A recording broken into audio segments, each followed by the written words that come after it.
Lex Reads. So in today's video, I wanted to talk about YA books. Now, I have a love-hate relationship with this genre, and the reason why is growing up, I was not a reader, and I did not read YA books when I was in a YA age range. I started reading YA when I was a full-grown adult, like I was in my 20s, late 20s to be exact. And you guys know with YA books, I mean, they're children, they're kids. But then I have to think in the back of my mind, Alexis, those are children. And don't you remember when you were 12, 13, 14, 15, 16? When I think about that and put that in my mind, I really do start to enjoy them. But by doing my research and by reading a good amount, I have found some that are in that category that are YA, but they don't really read like YA. The theme and concept is a little bit adult, but still told in a young person's voice, and you still do have bits and pieces of, like a young person. So I want to share some with you. Okay, so the first one is, this is an author that I love. This woman she's a GOAT. She can do YA, she can do contemporary fiction, she does children's books, middle grade, everything. And her name is Jacqueline Woodson. Now, this was the first Jacqueline Woodson book that I ever read. And first of all, let's get into the cover. Y'all know how much I love covers. But this is If You Come Softly. And this is a retelling or reimagination of Romeo and Juliet. But it's a different take on it, okay? It's a different take on it. The young man, Jermaine, he's black. And the young lady, Ellie, she is Jewish. And you see how it goes. She touches on race. She touches on sexuality. She touches on class. It's a sequel to this book, and it is called Behind You. And you are going to pick up where Ellie left off. I believe she is either in college or it's her senior year. I would recommend you guys reading both of these. Okay, next is Like Sisters on the Home Front. This is by Rita Williams Garcia. This one, y'all, don't let this cover fool you. This is about a young girl named Gail. Gail is 14 years old. I believe she lives in New York City. Gail has a 1-year-old or a 2-year-old. Baby was walking and kind of talking a little bit. Yeah, she got a kid. She's 14. Girl, the gag is her baby daddy was a grown man. With a wife. And Gail just be in the wrong crowd. So her mom like, you know what? I'm sick of you. We gonna go down to the South where I'm from, and you gonna spend a whole summer in the South. But she's in like the rural South where they ain't got no internet. They barely got a TV. Only thing you do is you play outside. And then her aunt is a church-going woman, so you go into church. So you're gonna see her life in that summer in the South, and yeah, this was deep. It was real deep because you talking about teen pregnancy, and then while she's in the South, she discovers some secrets of her family, of her mother, and why her mom left the South and never just visited. You will get a glimpse of that. Next this is an old school author, and her name is June Jordan, His Own Where. And June Jordan, she was known for poetry, and she was also a activist when it came to Black women, and especially Black queer women. And this story, Buddy meets Angela and falls in love, but both of their home life is real toe up, especially Angela. And I believe Angela ends up in the foster care system, or either that or a home. And they basically break out, and it's not a spoiler. And you see how it goes.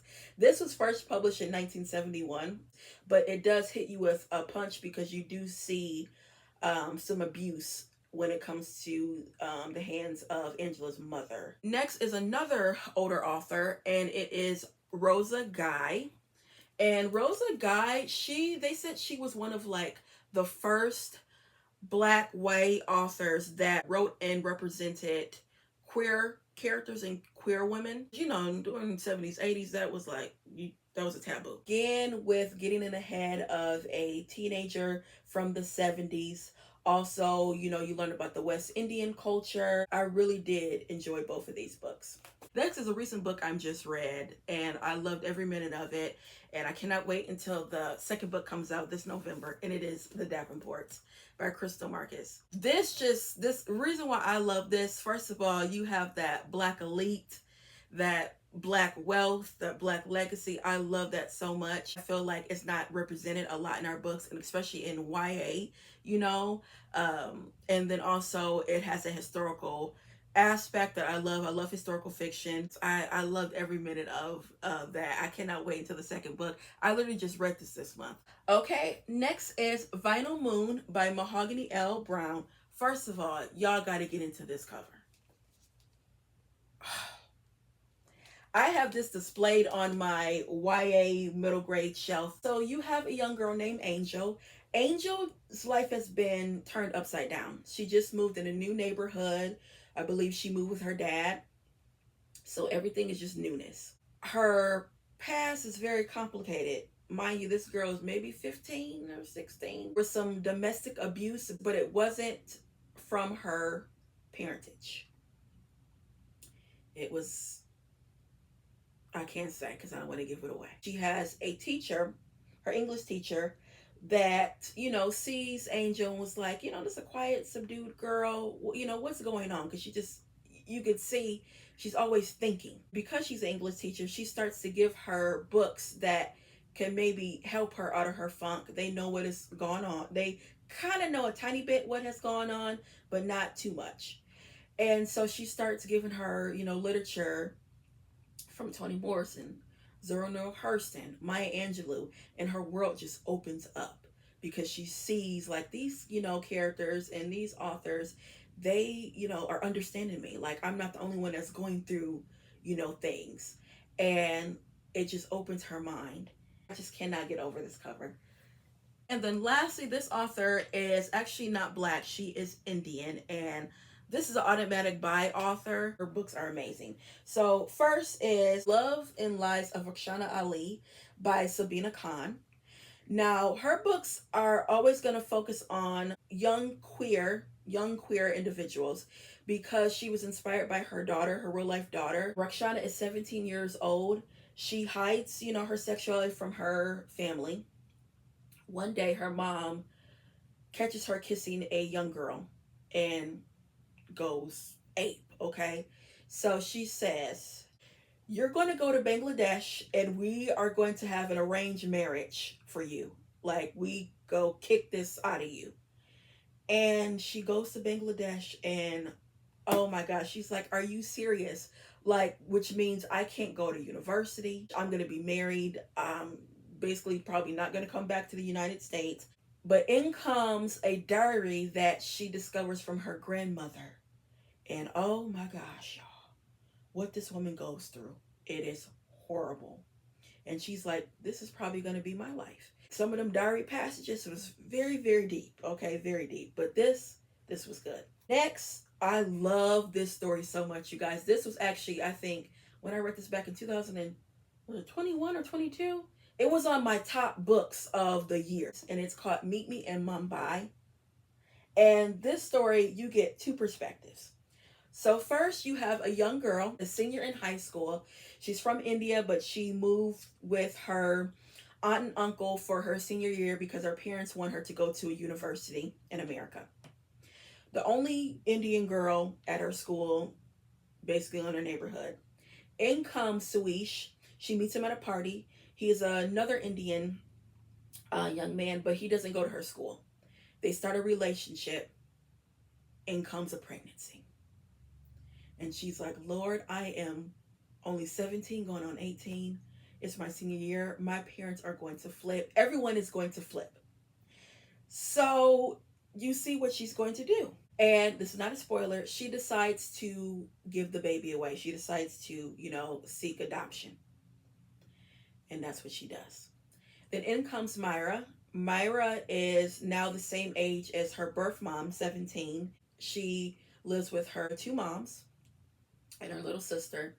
And she knows, and she does have Indian friends, at her school, but she knows that she was adopted because both of her parents are white women. And she's always been loved. She knows that, but she is curious about her culture. And one day she finds some letters, and it says, "When you turn 18 years old, if you can find it in your heart to meet me in Mumbai, which is in India, I will be at this fountain, and you know, on your 18th birthday, if you find it in your heart, please meet me there." And yeah, oh my gosh, this this was so good, y'all. I need to revisit this again because the tea with the daddy, and to see the daughter's perspective and also to see the mother's perspective.